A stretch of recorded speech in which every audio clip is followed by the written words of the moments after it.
माया सरोवर part 28। नरभक्षियों से सारा वृत्तांत सुनकर सिद्ध साधक ने भांप लिया कि वह व्यक्ति और कोई नहीं बल्कि उसका मित्र जयशील ही होगा। राजा कनकाक्ष नरभक्षियों की बातें सुन विस्मय में आ गया। इस पर सिद्ध साधक ने राजा को समझाया, महाराज मुझे आज्ञा दीजिए। मेरे मित्र जयशील को माया सरोवर के दुष्ट लोग बंदी बनाकर ले गए हैं। उसकी रक्षा करना मेरा कर्तव्य है। मैं अभी जा रहा हूँ। इन शब्दों के साथ वह नरवानर के कंधों पर सवार होने को हुआ। राजा कनकाक्ष ने उसे रोकते हुए कहा, सिद्ध साधक, जयशील की रक्षा करने की जिम्मेदारी मेरी भी है। मैं थोड़े सिपाही और घुड़सवारों को साथ ले तुम्हारे साथ चलता हूँ, मगर हमें शीघ्र माया सरोवर का पता लगाना अत्यंत आवश्यक है। तुम अपने जलवृक भट्ट से क्यों नहीं पूछ लेते? सिद्ध साधक ने सर हिलाकर अपनी स्वीकृति दी। तब अपने शूल को जलवृक राक्षस की छाती का निशाना बनाकर पूछा, अबे जलवृक सेवक, सच बताओ, तुम मेरे विश्वास पात्र हो या माया सरोवेश्वर की? यह सवाल सुनकर जलवृक अपने पत्थर के गदे को सिद्ध साधक के चरणों के आगे रखकर बोला, मालिक, मैं आपके वास्ते अपने प्राण तक देने को तैयार हूँ। अगर यह सच बात है तो बताओ, माया सरोवर कहाँ है? सिद्ध साधक ने पूछा, मालिक, एक बार मैंने इसके पहले आपसे निवेदन किया था कि सरोवर का पता बताने से मेरा सर फूट जाएगा। यह मेरी जाति के लिए सरोवर के राजा के साथ हमारे राजा ने यह शाप दिया है। दीनतापूर्ण चेहरा बनाकर जलवृक ने कहा। इस पर सिद्ध साधक ठाठ कर हंस पड़ा और बोला, उस कमबख्त सरोवेश्वर में शाप देने की शक्ति होती तो जब वह हंसों के रथ पर से उलटकर नीचे गिरा तब वह सीधे नरभक्षियों की उबलने वाली हांडी में जा नहीं गिरता, समझे? जलवृक ने तब बोला, मालिक, आप मेरी बातों पर यकीन नहीं करते। मेरी मौत अब निश्चित है। फिर भी मैं अपने मुंह से बताए बिना इशारों से समझा दूंगा। देखूंगा शायद मैं बच जाऊं। यूँ कहकर वह पेड़ में से एक सूखी डाली तोड़ लाया। रकबट, तुम्हारे प्राणों के लिए कोई खतरा नहीं। जलवृक सूखी लकड़ी से ज़मीन पर लकीरें खींचते जब तब चिल्लाने लगा, ओह, मेरा सर फटा जा रहा है, मेरा कलेजा सिकुड़ रहा है। सिद्ध साधक जलवृक के द्वारा खींची गई रेखाओं को देख पूछ बैठा, अरे जलवृक, ये रेखाएं कैसी? ये टेढ़ी मेढ़ी लकीरें क्या है? जलवृक राक्षस सर उठाए बिना आपाद मस्तक कांप कर बोला, मालिक, ये तो निकट के पहाड़ है और ये है जंगल के वृक्ष। उनमें सबसे ऊंचा वृक्ष एक टीले पर है। उस पेड़ पर चढ़कर ऊपरी डाल पर पहुंच करके एक बार पूरब की दिशा में फिर पश्चिम की ओर देख, तब उत्तर की दिशा में मुखाबित होने पर माया सरोवर दिखाई देगा। यूँ कहकर उसने अपने दोनों हाथों से सर थाम लिया।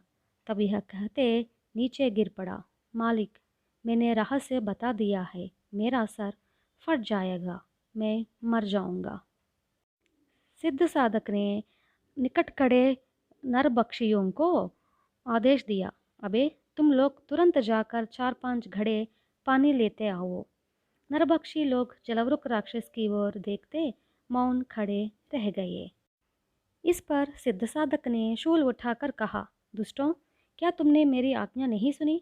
वहाँ से हिलते क्यों नहीं?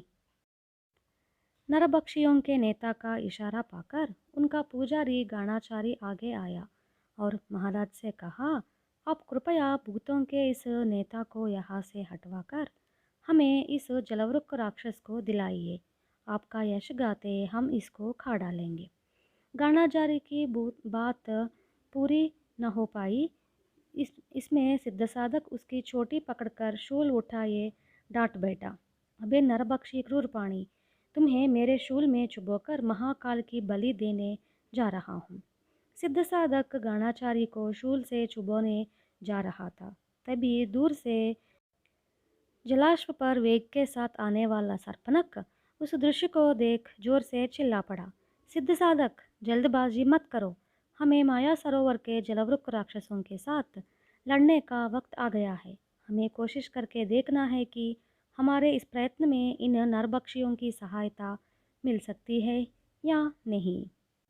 यह पुकार सुनकर सिद्ध साधक ने शूल उतारा, सर घुमाकर देखा। मौका पाकर गाणाचारी दूर भाग गया और अपनी जाति वालों के दल में जा मिला। इस बीच राजा कनकाक्ष के थोड़े से सैनिकों ने बर्तनों में पानी लाकर जलवृक के सिर पर उंडेल दिया। ठंडे जल का स्पर्श पाकर वह जलवृक राक्षस इधर उधर लौटता रहा। आंखें खोले बिना चिल्लाने लगा, मैं कहाँ हूँ। सिद्ध साधक ने जलवृक की पीठ पर लात मारकर कहा, अरे जलवृक, तुम्हें शाप से मुक्ति मिल गई है, उठ जाओ। ये बातें सुन जलवृक उठ बैठा। सर्पनक ने प्रसन्नतापूर्वक सर हिलाया। निकट में स्थित राजा कनकाक्ष और उसके सैनिकों को देख कहा, हंसों के रथ पर उड़ते समय वैद्य देव ने हमें बताया था, यही तो हिरण्यपुर के राजा कनकाक्ष है। राजा कनकाक्ष ने पूछा, वैद्य देव कौन है? क्या मेरे ही राज्य के नागरिक है? महाराज, यह बात मैं नहीं जानता। वे मेरे पीछे रवाना हो यहीं पर आ रहे हैं, सर्पनक ने कहा। सिद्ध साधक, क्या तुम उस वैद्यदेव से परिचित हो? राजा कनकाक्ष ने पूछा। सिद्ध साधक थोड़ी देर सोचता रहा कि वह रहस्य खोला जाए या नहीं। फिर बोला, महाराज, वह एक रहस्य है। वे भी जयशील की भांति अमरावती नगर के निवासी है। क्या कहा? जयशील अमरावती नगर का निवासी है? उस देश का राजा रुद्रसेन मेरा जानी दुश्मन है। वह मेरे राज्य पर हमला करने के प्रयत्न कर रहा है। राजा कनकाक्ष ने क्रोध भरे स्वर में कहा, महाराज, आप जयशील की ईमानदारी पर शंका न कीजिए, चाहे वह किसी भी देश का नागरिक क्यों न हो। युवराज तथा युवरानी को लाकर आपके हाथ सौंपने का जो वचन दिया है उसे पूरा करने का अवश्य प्रयत्न करेंगे। आपके देश के नागरिक के रूप में मैं आपको वचन देता हूँ, सिद्ध साधक ने समझाया। सिद्ध साधक यूँ समझा रहा था, तभी थोड़ी दूर पर स्थित नरभक्षियों के दल में कोलाहल शुरू हो गया। वह इसका कारण जानने के ख्याल से इधर उधर देख ही रहा था। तभी नरभक्षियों का नेता शेर सिंह और गाणाचारी उसके पास दौड़े दौड़े आए और बोले, साहब, आप जैसे 4 आदमी 10-12 जलवृक राक्षसों के साथ लड़ रहे हैं। क्या हम आपकी मदद करें? हम भी तो थोड़ा आहार मिल जाएगा। इसके दूसरे ही क्षण सर्पनक अपने घोड़े पर उछलकर बैठ गया। तब बोला, सिद्ध साधक, वे लोग कोई और नहीं, वैद्यदेव मेरा छोटा भाई, हंसों के रथ का सारथी राजा का अंगरक्षक है। यूँ कहकर वह उसी वक्त चल पड़ा। जय महाकाल की चिल्लाते सिद्ध साधक नरवानर के कंधों पर उछलकर बैठ गया। तब राजा कनकाक्ष से बोला, महाराज, सबसे पहले हमें उन जल राक्षसों से हमारे आदमियों को बचाना है। यूँ कहकर उसने भी सर्पनक का अनुसरण किया। हे अरण्यदेव, आप ही हमारी भूख मिटा ले। यूँ चिल्लाते नरभक्षियों का दल उनके पीछे दौड़ पड़ा। इन सबको आते हुए देख जलवृक राक्षस भागने की कोशिश में थे। तब उनका नेता चिल्लाकर आदेश देने लगा, ठहर जाओ, हमारे राजा का आदेश है कि अगर हम उन्हें प्राणों के साथ पकड़ न पाए तो मारकर ही लौट जावे। ये कहकर पत्थर वाले गदों से देवशर्मा पर प्रहार करने को हुआ। देवशर्मा एक कदम पीछे हट गया और बोला, तुम्हारी मौत निकट आ गई है, मैं उसे कैसे रोक सकता हूँ। इन शब्दों के साथ उसके शरीर से देवशर्मा ने अपनी छड़ी छुआ दी। दूसरे ही क्षण राक्षसों का नेता चीख कर नीचे गिर पड़ा और चटपटाने लगा। इस पर देवशर्मा अपनी छड़ी ऊपर उठाकर बोला, अरे बचे हुए जलवृक राक्षसों, मैं तुम लोगों को आखिरी बार चेतावनी देता हूँ। सरोवर में रहने वाले माया सरोवेश्वर की पुत्री पद्ममुखी तथा राजकुमार कांचन वर्मा की तुमने कोई हानि करने की कोशिश की तो तुम्हारे राजा के साथ तुम सबके प्राण ले लूँगा। खबरदार, जाकर अपने राजा से यह कह दो। इस पर जलवृक राक्षस हाहाकार मचाते जंगल से होकर भाग खड़े हुए। तब सर्पनक देवशर्मा के निकट जाकर घोड़े पर से उतर पड़ा। तब बोला, वैद्यदेव, माया सरोवर, कांचनमाला और जयशील जलवृक राक्षसों के द्वारा होने वाले खतरे की बात न जानने के कारण वे लोग सरोवर की ओर जा रहे हैं। क्या उन्हें सावधान नहीं करना है?